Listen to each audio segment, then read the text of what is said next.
Good evening. మనం class start చేసుకుందామా. Second యూనిట్లోకి మనం ఎంటర్ అయ్యాం. ఫస్ట్ యూనిట్లో ఓన్లీ మనం బేసిక్సే నేర్చుకున్నాం. బేసిక్స్ అంటే ఎస్ఏఆర్ క్యారెక్టరిస్టిక్స్, విఐ క్యారెక్టరిస్టిక్స్, అలాగే ఆన్ అయినప్పుడు ఉండే క్యారెక్టరిస్టిక్స్, ఆఫ్ అయినప్పుడు ఉండే క్యారెక్టరిస్టిక్స్, వీటి గురించే మనం నేర్చుకున్నాం. తర్వాత మాస్ఫెట్ క్యారెక్టరిస్టిక్స్ ఎలా ఆపరేట్ అవుతుంది, ఐజీబీటీ ఎలా ఆపరేట్ అవుతుంది, working principle, basic working principle ఏంటో మనం చూసాం.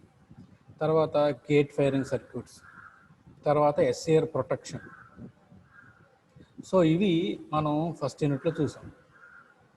అయితే సెకండ్ యూనిట్ నుంచి ఇప్పుడు ఆ ఎస్సీఆర్ని లేదా థైరిస్టర్ని ఎలా మనం ఆపరేట్ చేయాలి, దాని యూసేజ్ ఇప్పుడు మనం తెలుసుకుంటాం అనమాట. ఎట్లా దాన్ని ఉపయోగిస్తారు, థైరిస్టర్ని ఎట్లా మనం దాన్ని ఉపయోగిస్తారు అనేది మనం ఇప్పుడు చూస్తాం అనమాట.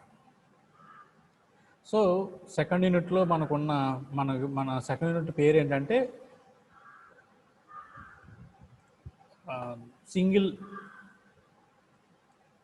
Single phase converters. First thing ఏంటంటే సెకండ్ యూనిట్ సింగిల్ ఫేజ్. ఎందుకు సింగిల్ ఫేజ్ స్పెసిఫై చేస్తున్నానంటే 3 ఫేజ్ అని కూడా ఉంటుంది అన్నమాట. So single phase AC to DC. ఓకేనండి, single phase AC to DC అంటే అర్థం ఏంటంటే ఏసీ నుంచి డీసీకి మారుస్తుంది అనమాట. మనం ఏసీ సప్లై ఇస్తే అవుట్పుట్లో డీసీ సప్లై వస్తుంది. అది ఎలా వస్తుంది అనేది మనం చూస్తాం అన్నమాట. ఓకేనా, మనం ఏసీ సప్లై ఇస్తే అవుట్పుట్లో డీసీ సప్లై కింద ఎలా వస్తుంది అనేది మనం ఇప్పుడు చూడబోతాం. ఓకేనండి. సో మనకి ఆర్ లోడ్, 2 టైప్స్ ఆఫ్ లోడ్స్ని ఉపయోగిస్తాం మనం. ఓన్లీ రెసిస్టెన్స్ వేస్తే అవుట్పుట్ ఎలా మారుతుంది, ఇండక్టెన్స్ వేస్తే అవుట్పుట్ ఎలా మారుతుంది, ఓకేనండి, చూస్తాం. అలాగే ఇందులో 2 రకాల సర్క్యూట్స్ ఉంటాయి. ఒకటి ఏంటంటే సెంటర్ ట్యాప్డ్, ఇది ఒక రకం సర్క్యూట్. తర్వాత బ్రిడ్జ్, 2 టైప్స్ ఆఫ్ సర్క్యూట్స్ అనమాట.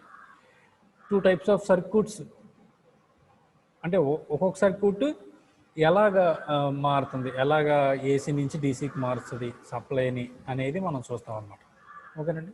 సో ఏసీ నుంచి డీసీకి ఎందుకు మారాలి, మనకి ఎక్కడ ఉపయోగపడుతుంది, అలా మారడం వల్ల ఉపయోగం ఏంటి, మనకి ఏమైనా ఉపయోగపడుతుంది ఎక్కడైనా అంటే ఖచ్చితంగా ఉపయోగపడుతుంది. ఎక్కడ ఉపయోగపడుతుంది అంటే ఉదాహరణకి హెచ్విడిసి ఉందనుకోండి, ట్రాన్స్మిషన్ లైన్లో హెచ్విడిసి ఉంది, మనదంతా ఏసీయే కదా, కానీ హెచ్విడిసి అంటే డీసీ. సో ఇప్పుడు ఆ ఏసీని డీసీ కింద మార్చాలంటే తప్పకుండా అక్కడ వాడాల్సింది పవర్ ఎలక్ట్రానిక్స్ డివైస్ వాడకుండా మనం అక్కడ మార్చలేం, సమస్య లేదనమాట అసలు. సో హెచ్విడిసి ట్రాన్స్మిషన్లో ఉపయోగిస్తారు, ఏసీ నుంచి డీసీ. ఇన్వర్టర్స్లో ఉపయోగిస్తారు. ఎందుకని, మనం ఇన్వర్టర్కి ఏం సప్లై ఇస్తాం, బ్యాటరీ ఛార్జ్ అవ్వడానికి మనం ఇచ్చేది ఏసీ సప్లై. సో ఇప్పుడు దాన్ని డీసీ కింద మార్చుకొని ఇన్వర్టర్ ఆపరేషన్లో బ్యాటరీ ఛార్జింగ్ కొంత వెళ్తుంది. సో ఆ విధంగా మనకి అప్లికేషన్స్ ఉన్నాయి, మనం ఉపయోగిస్తాం ఈ కన్వర్టర్. అఫ్ కోర్స్ మనకు తెలియదు ఇది మనం ఒకటి వాడుతున్న కన్వర్టర్ ఇది అని మనకు తెలియకపోవచ్చు. ఓకేనండి. సో మనం స్టడీ చేసే సర్క్యూట్స్ ఏంటంటే సెంటర్ ట్యాప్డ్ కాన్ఫిగరేషన్ ఒకటి, బ్రిడ్జ్ కాన్ఫిగరేషన్ ఒకటి. ఓకేనండి. సో ఈ 2 ఆపరేషన్స్ ఎట్లా ఉంటాయి అనేది మనం చూస్తాం అన్నమాట ఇందులో. తర్వాత ఇంకోటి ఏంటంటే ఎఫెక్ట్ ఆఫ్ సోర్స్ ఇండక్టెన్స్ అనే ఒక టాపిక్ ఉంటుంది. అంటే సోర్స్లో ఇండక్టెన్స్ ఉంటే ఏమైనా అవుట్పుట్లో మార్పులు ఉంటాయా అనేది మనం చూస్తాం అన్నమాట. ఓకేనండి. సో ఇక్కడ చూడండి, ఇక్కడ ఏం కనిపిస్తుంది మీకు, ఇక్కడ డెఫినేషన్ ఇచ్చారు. అసలు ఏంటి కంట్రోల్ రెక్టిఫైర్. ఇప్పుడు ఇక్కడ కన్వర్టర్స్ అన్నాం, సింగిల్ ఫేజ్ కన్వర్టర్స్ అన్నారు. So single phase converter is a device, electrical power electronic device which converts అన్నమాట. సో ఆ కన్వర్టర్ అన్నమాట ఇది. ఆ కన్వర్టర్ ఇది ఏం చేస్తుంది, మనం ఏమి ఇచ్చాం, ఇన్పుట్లో ఏసీ ఇచ్చాం. ఇన్పుట్లో మనం ఏసీ ఇస్తే అవుట్పుట్లో డీసీ వచ్చింది. ఓకేనండి. ఇన్పుట్లో ఫిక్స్డ్ కింద ఇచ్చాం చూడండి, fixed voltage, fixed frequency AC supply. అవుట్పుట్లో వేరియబుల్ డీసీ వోల్టేజ్ వచ్చింది. సో ఎట్లా వచ్చింది అనేది ఇప్పుడు మనం చూడబోతున్నాం. సో డెఫినేషన్ ఏంటంటే if which converts use to convert A fixed voltage fixed frequency AC power supply into variable output DC output అనమాట. ఓకేనండి, గుర్తుపెట్టుకోవాలి, ఇవి మర్చిపోకూడదు. సో దీన్ని ఇంకో విధంగా ఇంకో పేరుతో పిలుస్తారు, ఏసీ టు డీసీ కన్వర్టర్ అనొచ్చు, లేదా ఇంకో పేరుతో పిలుస్తారు ఏంటంటే రెక్టిఫైయర్ అని కూడా పిలుస్తారు. ఓకేనండి. సో రెక్టిఫైయర్స్ అంటే మీకు ఏం గుర్తు రావాలి, rectifier converts from fixed AC into variable DC అనేది గుర్తుపెట్టుకోవాలి. Rectifiers converts AC to DC. ఓకేనండి, రెక్టిఫైయర్స్. తర్వాత ఇంకో మాట ఇక్కడ మనం గమనించాలి, కంట్రోల్డ్ అనే మాట వాడుతున్నారు ఇక్కడ, కంట్రోల్డ్. సో ప్రతి మాట ఇంపార్టెంట్. సో ఇక్కడ కంట్రోల్డ్ అనే మాట ఎందుకు వాడుతున్నారు అనేది మీకు తెలుసుది, తర్వాత ముందుకు వెళ్తున్నప్పుడు తెలుసుది. సో ప్రస్తుతానికి గుర్తుపెట్టుకోండి. సో రెక్టిఫైయర్ అంటే fixed AC voltage into variable DC output voltage. ఓకేనండి. సో ఈ లైన్ కాంపిటేటర్లో ఈ కన్వర్టర్ల మధ్యలో ఉన్న ఈ కన్వర్టర్లో సర్క్యూట్స్ని మనం ఇప్పుడు స్టడీ చేస్తున్నాం. ఈ లోపల ఉన్న సర్క్యూట్, ఈ కన్వర్టర్లో ఉండే సర్క్యూట్ ఎలా ఉంటుందో దాన్ని ఇప్పుడు మనం స్టడీ చేస్తున్నాం అన్నమాట. ఓకేనండి. ఇది కొంచెం ఇంపార్టెంట్, ఒకసారి గమనించండి, ఇది ఇంపార్టెంట్. ఇక్కడ మీకు 3 బ్లాక్స్ కనిపిస్తున్నాయి, 3 బ్లాక్స్. ఓకేనండి. 3 బ్లాక్స్కి ఇన్పుట్ ఇచ్చాం. ఏం ఇన్పుట్ ఇచ్చాం, ఫిక్స్డ్ ఏసీ ఇన్పుట్ ఇచ్చాం 3 బ్లాక్స్కి. కానీ 3 బ్లాక్స్ అవుట్పుట్ మాత్రం సేమ్ కాదు. ఓకేనండి. 3 బ్లాక్స్కి input same, but output same కాదు. ఫస్ట్ బ్లాక్కి ఏం అవుట్పుట్ వచ్చింది, ఫిక్స్డ్ డీసీ వచ్చింది, అంటే కాన్స్టెంట్ డీసీ వోల్టేజ్ వచ్చింది బయటికి. కానీ సెకండ్ బ్లాక్కి వేరియబుల్ డీసీ వచ్చింది. థర్డ్ బ్లాక్ కూడా వేరియబుల్ డీసీ వచ్చింది, కానీ ఇది 1 క్వాడ్రంట్, ఇది 2 క్వాడ్రంట్. మీరు పేర్లు ఏం కన్ఫ్యూజ్ అవ్వద్దు, just for sake of knowledge ఇది ఇచ్చానమాట. ఇది ఇంపార్టెంట్, బట్ వీటిని గురించిన వివరం మీకు కొంచెం మనం సిలబస్లోకి వెళ్ళే కొద్ది మీకు అర్థమైపోతుంది. ఓకేనండి, మీరేమి భయపడవలసిన లేదు పేర్లు చూసి. ఓకేనండి. సరే, ఇక్కడ చూడండి, ఇందాక కంట్రోల్డ్ రెక్టిఫైయర్ అనే మాట వాడారు కదండి, కంట్రోల్డ్ రెక్టిఫైయర్. ఇక్కడ చూడండి, ఇక్కడ అన్కంట్రోల్డ్ రెక్టిఫైయర్ అంటున్నారు. అంటే అక్కడ ఏం వాడతారంటే డయోడ్ వాడతారు. అన్కంట్రోల్డ్ రెక్టిఫైయర్ అంటే డయోడ్ వాడతారు. ఓకేనండి. సో అమ్మ స్క్రీన్ కనబడుతుందమ్మా? ఓకే, ఇలా చూడండి. నేను ఇక్కడ మీకు అర్థం అవడం కోసం నేను ఒక డయాగ్రామ్ డ్రా చేస్తాను, చూడండి. అవి ఎలా చూడండి. ఇప్పుడు ఉదాహరణకి మన దగ్గర ఒక డయోడ్ ఉందండి, డయోడ్ ఉంది. ఓకేనండి.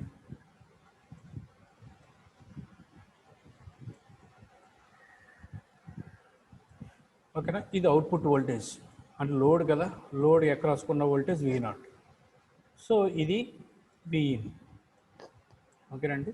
ఇది డయోడ్ D. ఓకేనండి. సో మీరు ఎప్పుడైతే ఇన్పుట్ సప్లై ఇచ్చారో డయోడ్ వెంటనే ఆపరేట్ అయిపోతుంది. ఎందుకని డయోడ్ వెంటనే ఆపరేట్ అయిపోతుంది? ఎందుకని ఇది యానోడ్, ఇది క్యాథోడ్. అవును కదండి, యానోడ్ క్యాథోడ్. సో యానోడ్కి నేను ఇక్కడ డ్రా చేస్తాను, చూడండి.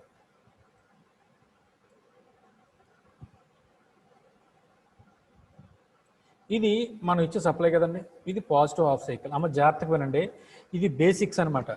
ఇది అర్థమైతే మీకు ఇంకా చాలా ఈజీగా అర్థమైపోతుంది. ఓకేనండి. కొంచెం అటు ఇటు చూడకుండా స్క్రీన్ కాస్ట్ చూడండి. మీకు డౌట్ ఉంటే వెంటనే నన్ను అడగండి. సో చాలా ఇంపార్టెంట్. సో ఇది positive half cycle, negative half cycle. ఏది Vin అనమాట. ఇది Vin, మనం ఇచ్చే input voltage Vin, input voltage. ఓకేనండి. ఇప్పుడు V0 ఉంది చూసారు ఇక్కడ, V0. V0. V0 ఎలా వస్తుంది? ఎవరైనా చెప్తారా? V0 ఎలా వస్తుంది వేవ్ ఫాము? డయోడ్కి ఇస్తే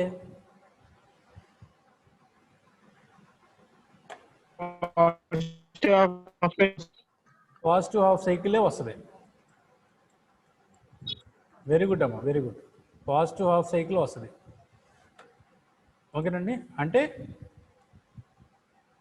ఇది వస్తుంది. Negative half cycle 0. Negative half cycle 0. ఇదేంటిది? 0 degrees. ఇది పై అంటే 180 degrees కదా. ఇది 2π. సో 0 to π వరకే మనకి అవుట్పుట్లో వేవ్ ఫామ్ వస్తుంది. π to 2π ఎంత అవుద్ది? 0 అవుతుంది. ఎందుకని? ఎందుకంటే పాజిటివ్ హాఫ్ సైకిల్లో సప్లై ఇలా వెళ్తుంది. యానోడ్ పాజిటివ్ వచ్చింది కదా, సో క్యాథోడ్కి మైనస్ వచ్చింది కాబట్టి డయోడ్ ఫార్వర్డ్ బయాస్ అయ్యి క్లోజ్ అవుద్ది. వెంటనే యానోడ్ నుంచి క్యాథోడ్కి సప్లై ఫ్లో అవుద్ది కాబట్టి పాజిటివ్ హాఫ్ సైకిల్ వచ్చింది. కానీ అట్ ద సేమ్ టైం రివర్స్లో వెళ్ళదు. రివర్స్లో డయోడ్ ఒప్పుకోదు, కండక్ట్ చేయదు. Diode is a uni directional, అంటే ఒక డైరెక్షన్లో మాత్రమే డయోడ్ ఆపరేట్ అవుద్ది. 2 డైరెక్షన్స్లోంచి డయోడ్ ఆపరేట్ అవ్వదు. సో అందుకని పాజిటివ్ హాఫ్ సైకిల్ అంటే పాజిటివ్ హాఫ్ సైకిల్ అంటే ఇది ప్లస్ అవుద్ది, ఇది మైనస్ అవుద్ది. సో ప్లస్ టు మైనస్ వచ్చేసింది అవుట్పుట్, ఇది V0. ఓకేనండి. నెగిటివ్ హాఫ్ సైకిల్ అంటే ఇది ప్లస్ అవుద్ది, ఇది మైనస్ అవుద్ది. మరి ఇప్పుడు యానోడ్కి ఏమో మైనస్ వచ్చింది, క్యాథోడ్కి ఏమొచ్చింది? ఇలాగా ప్లస్ వచ్చింది. మరి రివర్స్ బయాస్ అయిపోద్ది. సో డయోడ్ అనేది కండక్షన్లోకి రాదు. సో రివర్స్ బయాస్లో కండక్షన్ రాదు కాబట్టి 0. ఓకేనండి. ఇది ఎందుకు చెప్తున్నారంటే ఇది అర్థమవుతే SCR ఆపరేషన్ కూడా చాలా ఈజీగా మీకు అర్థమవుతుంది అన్నమాట. ఓకేనండి. సో ఇది డయోడ్ ఆపరేషన్ మీకు అర్థమైంది. So at the same time SCRని కూడా కింద నేను డ్రా చేస్తాను. ఓకేనండి, మీరు జాగ్రత్తగా గమనించండి. సో SCR అంటే డయోడ్కి SCRకి తేడా ఏముంటుంది ఇక్కడ?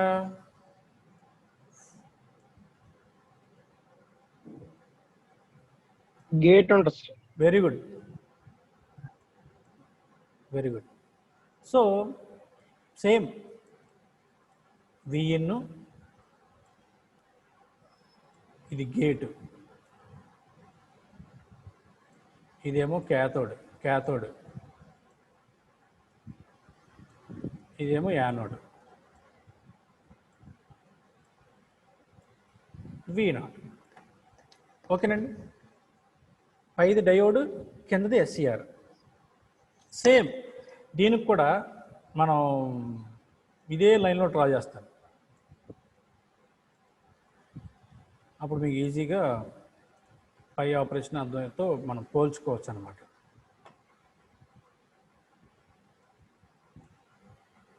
సరే, ఒక్క నిమిషం.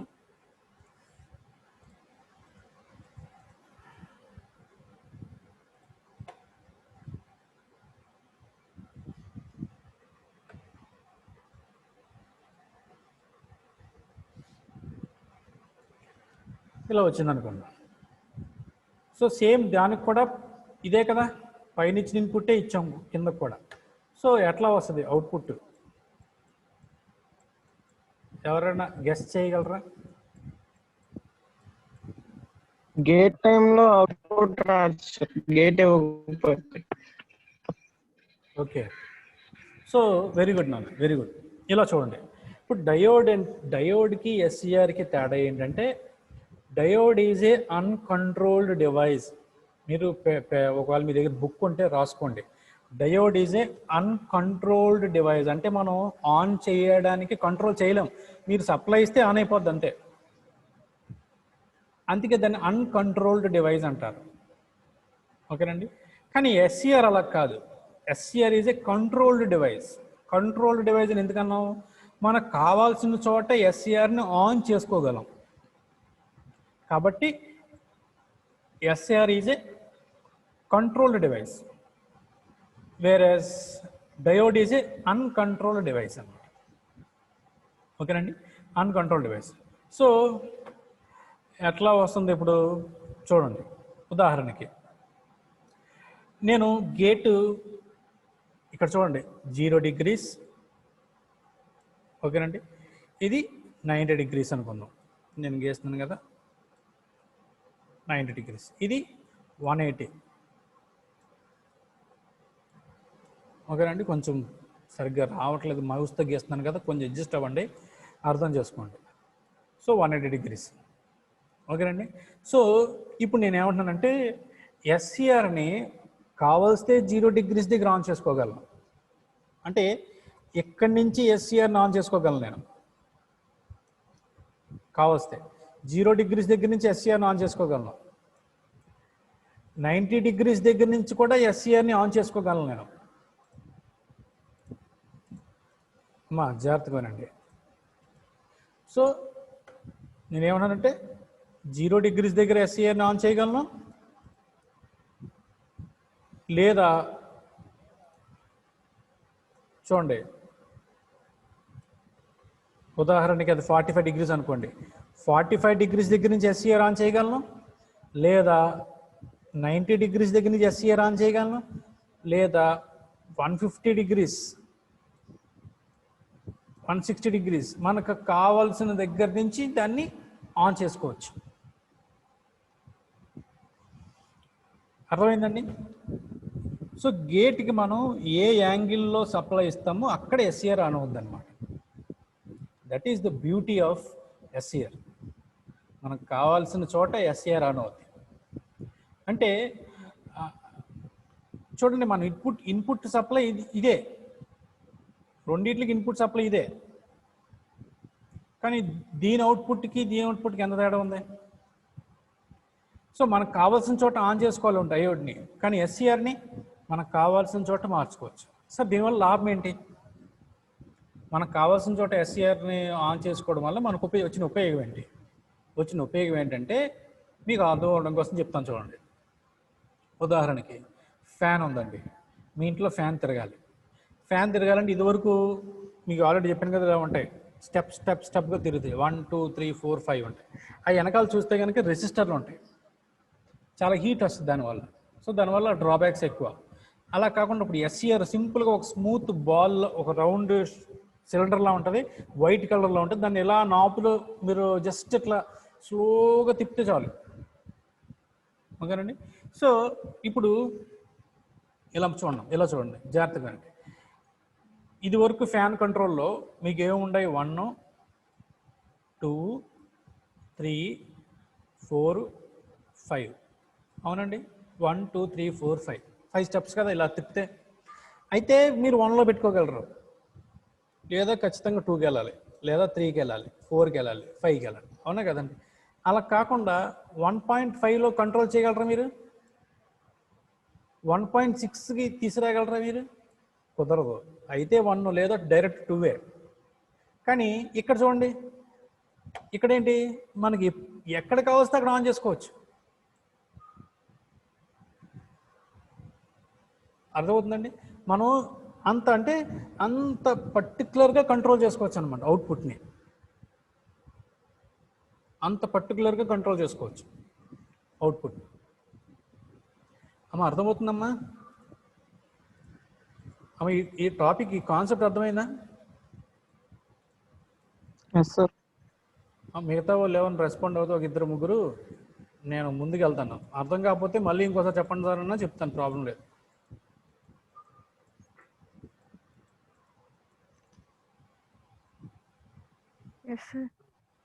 అమ్మా ఆరతి వచ్చావా?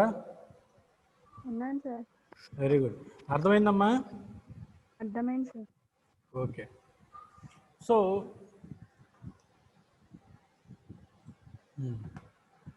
ఇట్లా చూడండి, ఓకేనమ్మా? అంటే ఇప్పుడు నేను మా డయాగ్రామ్ డ్రా చేస్తాను. ఏంటంటే అవుట్పుట్ వేవ్ ఫాము జాగ్రత్తగా వినండి. అవుట్పుట్ వేవ్ ఫాము ఇది 0 డిగ్రీస్ ఆన్ చేశారు అనుకోండి SCR అని ఇలా వస్తుంది. ఓకేనండి, 0 డిగ్రీస్ దగ్గర ఆన్ చేస్తే ఇలా వస్తుంది. అలా కాకుండా మీరు మిమ్మల్ని బాబు అలా కాదు 0 డిగ్రీస్ కాదు 45 డిగ్రీస్ దగ్గర ఆన్ చేయండి అన్నారు అనుకోండి, అవుట్పుట్ ఎలా వస్తుంది? అవుట్పుట్ ఎలా వస్తుంది? ఇలా వస్తుంది.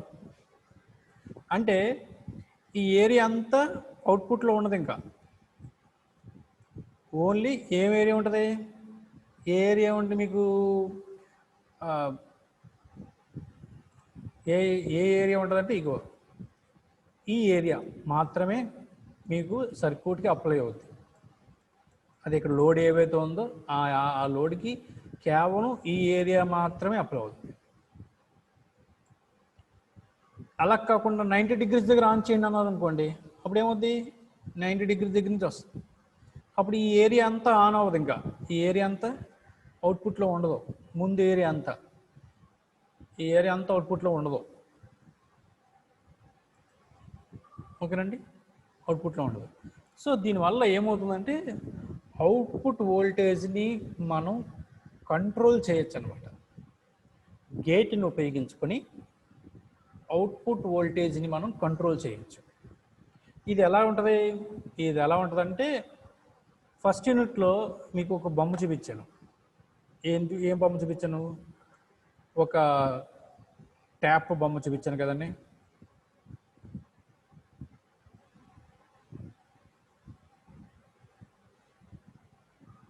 ఇలా ఒక ట్యాప్ బొమ్మ చూపించాను, అవునా కదండి. సో ఇది ఇన్పుట్ ఇలా వస్తుంది, ఇది అవుట్పుట్ ఇలా వస్తుంది. ఇది గేట్ అనమాట. ఇది ఏంటి? తిప్పుతారు, ఇలా తిప్పుతారు కదా. సో ఇది కంట్రోలింగ్ అనమాట, వాటర్ కంట్రోల్ చేయడానికి. సో ఇన్పుట్లోంచి అవుట్పుట్కి వాటర్ కంట్రోలింగ్ మనం బాత్రూంలో సింక్స్లోని కంట్రోల్ చేస్తాం కదా, అట్లా కంట్రోలింగ్. సేమ్ అదే అనమాట, ఇంచుమించుగా మనకు అర్థం అవడం కోసం చెప్పాను. గేట్ అదే అనమాట. మనం ఎక్కడ కావస్తే అక్కడికి SCRని ఆన్ చేసుకోవాలి. ఇది మీ మైండ్లో ఫిక్స్ అయిపోవాలి. ఎందుకంటే ఇక ఇప్పుడు మీ దగ్గర ఫస్ట్ యూనిట్ అయింది, ఇంకా 5 యూనిట్లు ఉన్నాయి కదా. ఈ 5 యూనిట్లోని బేసిక్ కాన్సెప్ట్ అనమాట ఇది. ఓకేనమ్మా, ఈ 5 యూనిట్లోని బేసిక్ కాన్సెప్ట్ ఇది. సో ఇది అర్థమవుతే చాలా ఈజీ, అర్థం చేసుకోవచ్చు. సరే, ఇప్పుడు మనకి ఇక్కడ 3 వేవ్ ఫార్మ్స్ కనిపిస్తున్నాయి కదండి. సో మీరు గుర్తుపెట్టుకోండి, పవర్ ఎలక్ట్రానిక్స్ చాలా సింపుల్ సబ్జెక్ట్.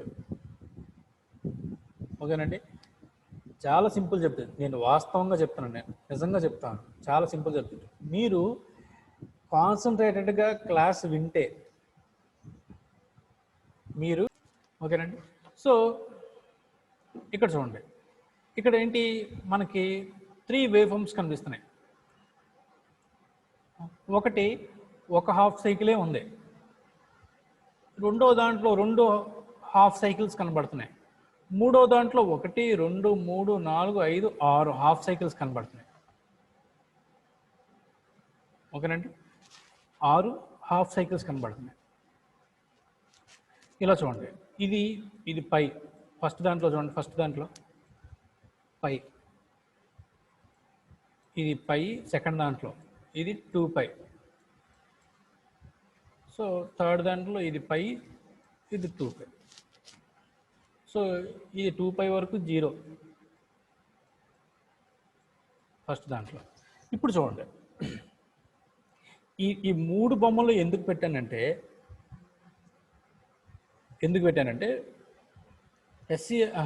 పవర్ ఎలక్ట్రానిక్ డివైజెస్లో ఉన్న డిసడ్వాంటేజ్ స్టార్టింగ్లో చెప్పాను. ఏంట్రా డిసడ్వాంటేజ్ అంటే హార్మోనిక్స్ డెవలప్ అవుతాయి అని చెప్పాను. హార్మోనిక్స్ అంటే వేవ్ ఫామ్లో డిస్టర్బెన్స్ అండి. ప్రస్తుతానికి అలా గుర్తుపెట్టుకోండి, దాని ఎక్స్ప్లెనేషన్ వస్తున్న తర్వాత. వేవ్ ఫామ్లో డిస్ట్రాక్షన్స్ అనమాట. సో ఇప్పుడు దాన్ని తగ్గించాలి కదండి. తగ్గించాలంటే జాగ్రత్తగా వినండి అమ్మ. తగ్గించాలంటే ఇది సింగిల్ పల్స్. ఓకేనండి. ఇది 2 పల్స్, ఇది 6 పల్స్. ఎందుకని 6 పల్స్ అన్నా నేను? 6 పల్స్, ఇది సింగిల్ పల్స్, ఇది 2 పల్స్, ఇది 6 పల్స్. దేని బట్టి అన్నానంటే అవుట్పుట్లో ఒక సైకిల్కి ఎన్ని పల్సెస్ వస్తే అన్ని పల్స్ అనమాట. అవుట్పుట్లో ఒక సైకిల్ అంటే 0 to 2π కదా, అంటే 0 to 360 degrees ఒక కంప్లీట్ సైకిల్ కదండి. 0 to 360 degrees కదా ఒక కంప్లీట్ సైకిల్. మనం డిగ్రీస్లో కంటే పై 2π అంటాం అనమాట. పై అంటే 180, 2π అంటే 2 into 1 అంటే 360 కదా. సో 360 అన్నాడు. సో ఇలా చూడండి, ఇక్కడ అవుట్పుట్లో ఎన్ని పల్స్ వచ్చినాయి అంటే ఒక కంప్లీట్ సైకిల్కి ఎన్ని పల్స్ వచ్చినాయి? ఒక పల్సే వచ్చింది ఇక్కడ ఫస్ట్ దాంట్లో, కాబట్టి ఇది సింగిల్ పల్స్ అని అర్థం. ఓకేనండి. సో ఇక్కడ చూడండి, సెకండ్ దాంట్లో ఒక కంప్లీట్ సైకిల్కి 2 పల్స్ వచ్చినాయి, కాబట్టి ఇదేంటి 2 పల్స్. ఓకేనండి. చూడండి, ఒక కంప్లీట్ సైకిల్కి ఇక్కడికి ఎన్ని వచ్చినాయి? కింద 1 2 3 4 5 6 వచ్చినాయి. ఒక కంప్లీట్ సైకిల్కి 6 వచ్చినాయి, 6 పల్సెస్ వచ్చినాయి, కాబట్టి దీన్ని 6 పల్స్ కన్వర్టర్ అంటారు. ఇది 2 పల్స్ కన్వర్టర్ అంటారు అవుట్పుట్. ఇలాంటి అవుట్పుట్ వచ్చింది అనుకోండి, అది సింగిల్ పల్స్ కన్వర్టర్ అంటారు. ఇలాంటి అవుట్పుట్ వచ్చింది అనుకోండి, అది 2 పల్స్ కన్వర్టర్ అంటారు. 2 పల్స్. ఇలాంటి అవుట్పుట్ వచ్చింది అనుకోండి, అది 6 పల్స్ కన్వర్టర్ అంటారు అన్నమాట. 6 పల్స్ కన్వర్టర్ అంటారు. ఓకేనండి. సో ఎందుకు సార్ దీనివల్ల ఉపయోగం ఏంటి, వీటి వల్ల ఉపయోగం ఏంటంటే గుర్తుపెట్టుకోండి. చూడండి, నేను ఒక ఫస్ట్ దాంట్లో ఒకటి డ్రా చేస్తాను. ఇది ఉంది చూసారా, దీన్ని ఏమంటారంటే రిపిల్ అంటారు. రిపిల్ ఇక కింద బాక్స్లో పెట్టాను, RIPPLE, రిపిల్. ఓకేనండి, రిపిల్. సో ఈ మూడిటిల్లో ఫస్ట్ దానికి సెకండ్ దానికి ఎక్కువ రిపిల్ ఉంది, కానీ థర్డ్ బొమ్మకు వచ్చేటప్పటికి ఏమైంది? రిపిల్ అంటే జస్ట్ ఇక్కడి నుంచి ఇక్కడ వరకే రిపిల్, ఇదే కదా. ఇది రిపిల్ అంటే. థర్డ్ దాంట్లో గీసింది చూడండి, థర్డ్ దాంట్లో రిపిల్ ఏమైంది? తగ్గిపోయింది. అంటే కింద బాక్స్ చాలా ఇంపార్టెంట్. ఏంటి? ఇఫ్ పల్స్ నెంబర్ అంటే single పల్సా, 2 పల్సా, 6 పల్సా, pulse number increases, ripples తగ్గిపోతాయి. రిపిల్స్ తగ్గిపోవడం వల్ల హార్మోనిక్స్ కూడా తగ్గుతాయి. హలో, సార్ అమ్మ వీడియో కనబడుతుందమ్మా? కనిపిస్తుంది సార్.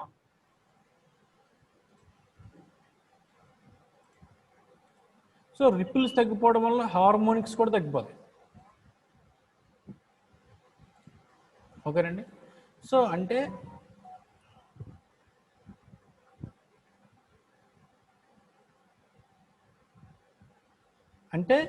మనం రిపిల్ పెంచుకున్నాం అనుకోండి, అవుట్పుట్లో వచ్చే హార్మోనిక్స్ తగ్గించుకోవచ్చు అన్నమాట.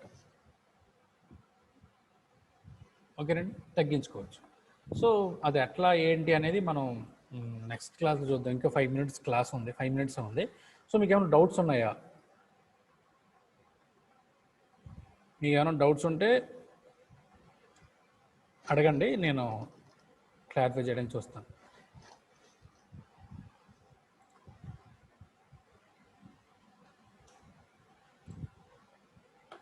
Any doubts?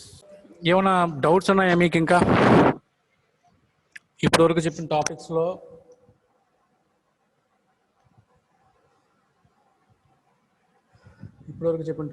మీకు ఏమైనా డౌట్స్ ఉన్నాయా? ఉంటే మీరు తొందరగా అడిగితే కనుక నేను ఎక్స్ప్లెయిన్ చేస్తాను. Last 3 minutes.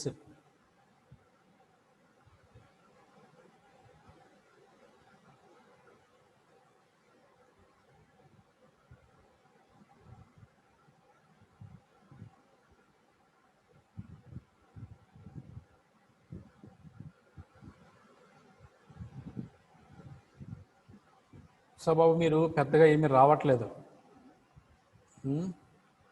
సో అటెండెన్స్ ఖచ్చితంగా కన్సిడర్ చేస్తారు.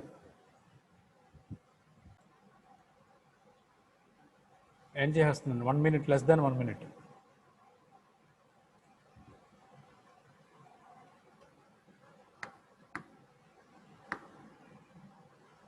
సో యూనిట్ 1లో ఏమైనా డౌట్స్ ఉంటే అడగండి. ఏం లేకపోతే ఓకే,